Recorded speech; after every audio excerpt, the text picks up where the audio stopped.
Okay, let's talk about the ASUS Zephyrus G14 2021 edition. So this laptop looks a lot like the laptop from last year, which was a great performer. It had a Ryzen chip also. This year there have been some upgrades, but let's talk about the basics first. Build quality is extremely solid.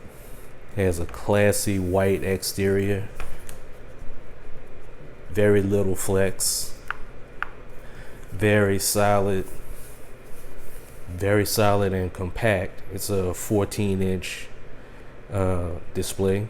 The display is 14:9 aspect ratio in 1080p. On the left side, we have vents for cooling this powerful machine. 180 watt power adapter, I believe. 180 watts. Yep, 180 watts. HDMI, hopefully HDMI 2.0 port.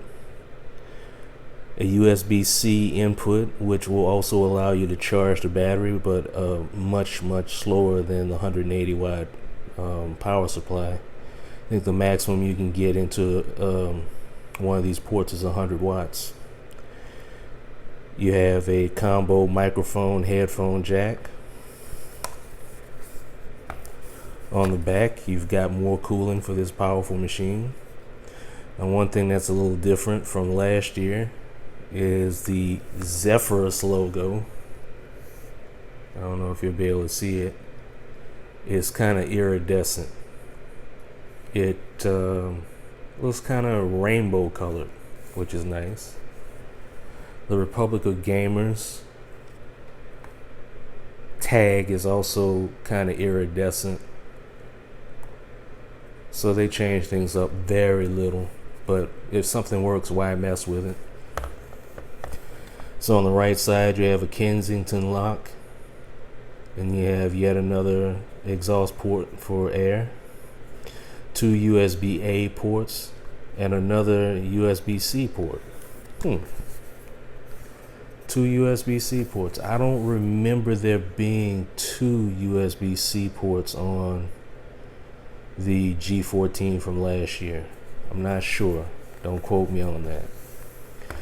But this port will also let you do display port out. So if you want to plug up a monitor that's more than 60 hertz, you want to go up to 144 or 200 hertz or whatever your monitor can support, you can do it here.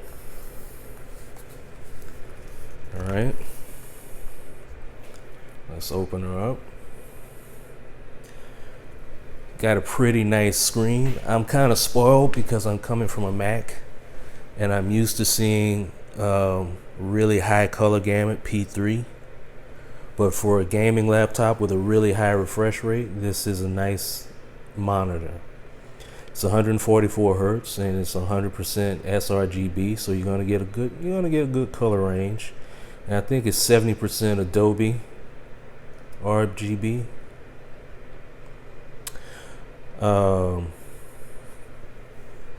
One nice thing here, because I want to get it off this login screen, there's a fingerprint sensor. And I've heard some people say that the fingerprint sensor is unreliable, but it's not. It's quite reliable and it's quite fast.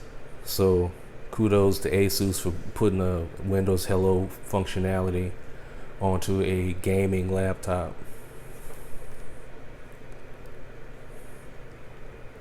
Trying to get some of that glare off the screen. There we go. Okay, so you have your multimedia buttons up here. You have a volume down, volume up, a mute button, and a Armory Crate, which is their custom software button, which should bring up Armory Crate. Yep. You have all the standard keys. Mute, keyboard brightness, You have a fan control here, which is kind of nice. So overall, the keyboard feels pretty good. I've heard some people complain that the keys felt kind of hollow. I don't find that at all. To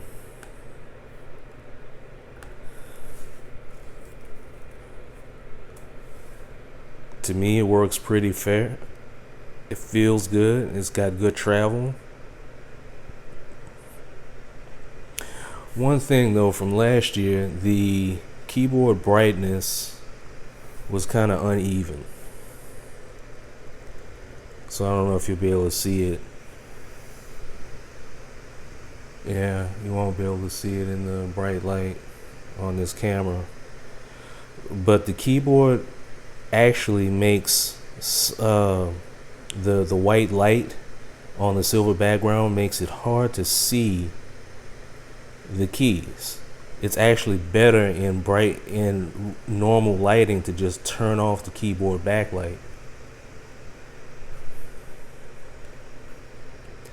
That way you won't have any issues with seeing the keyboard, seeing the actual letters on the keyboard.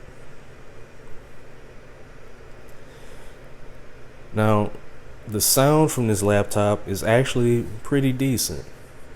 It won't blow you away like a MacBook Pro 16-inch, but it's pretty good because there's some gaming laptops out there that have terrible sound. So kudos to ASUS for sticking with a design that works. I have this unplugged just so you can see how it looks, and I can kind of tilt it around. It's a really nice, solid feeling laptop. The fans are kicking on now. I had been doing some gaming on it, and I unplugged it, but I guess it decided that it still needed to kick up the fans to keep everything cool. The game that I was playing was Doom Eternal.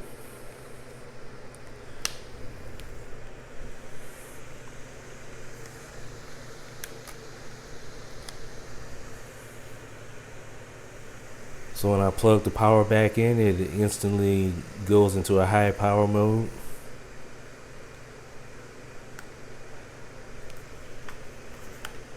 And I've got my controller here. Bring this in a little closer. If you look in the upper right hand corner, you can see that it's running at 144 hertz frames per second, and it's going to maintain that. So I'm pretty happy with that.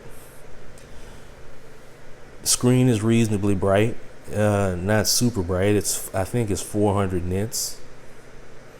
But it's bright enough so that you can see it outdoors if you turn everything up and you're not in direct sunlight. And if you're indoors and you don't have bright light shining on it, it's more than bright enough for comfortable viewing.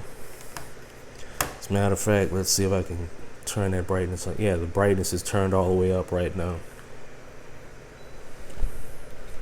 But bear in mind, it is 400 hertz.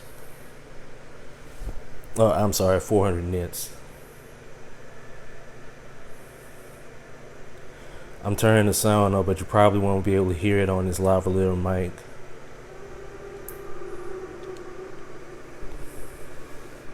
The performance on this thing is great.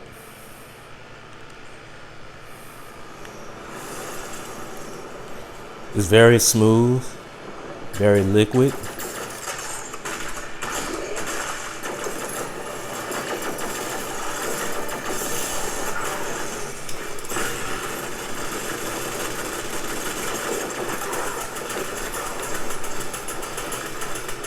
I got this set on Nightmare, so I'm not going to last long.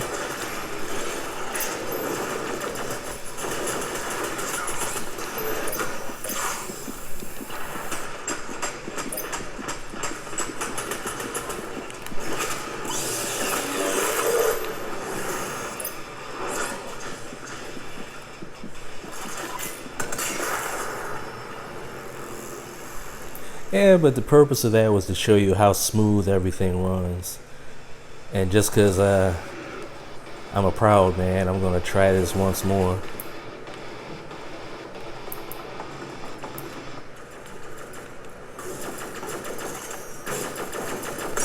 Got it.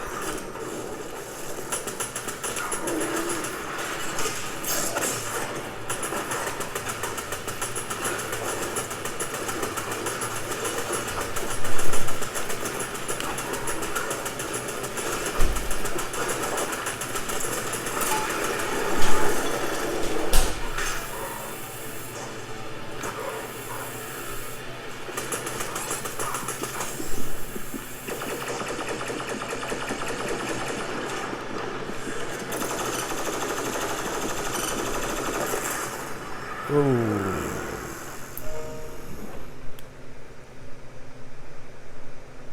Very smooth gameplay.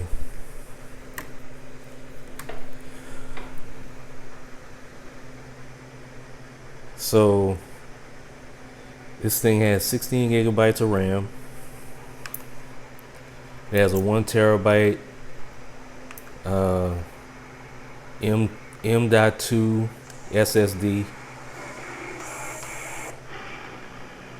So it's got plenty of space for games.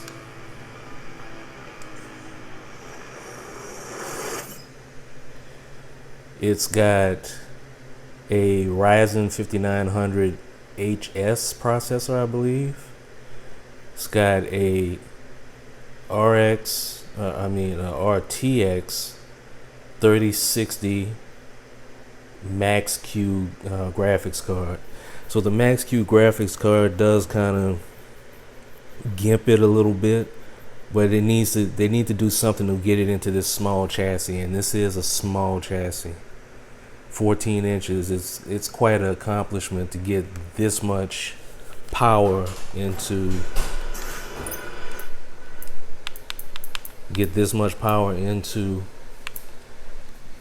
something this size.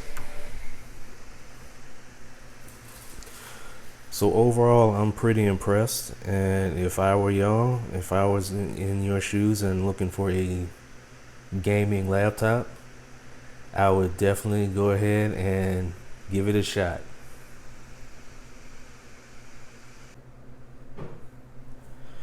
Okay, let's run a couple of quick benchmarks just to get an idea how fast this thing is. So I like to run web speedometer just to get a quick and dirty assessment of how fast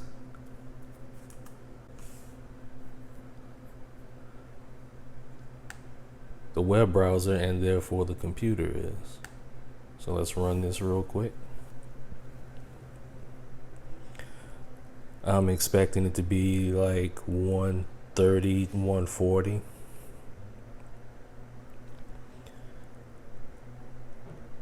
Which for an x86 based computer is pretty good.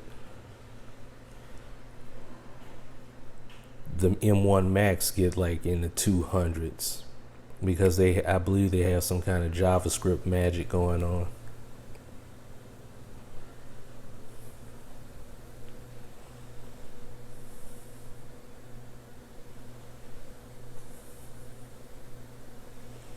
This is getting along pretty fast. Who knows? Might be in the 160s. Oh, there we go. 163. So the Ryzen chip is pretty good. I don't think I have Geekbench installed on this computer, but you get the general idea. This is a fast computer. If you want something to game on that's portable and doesn't look too crazy, I would definitely look into buying this computer.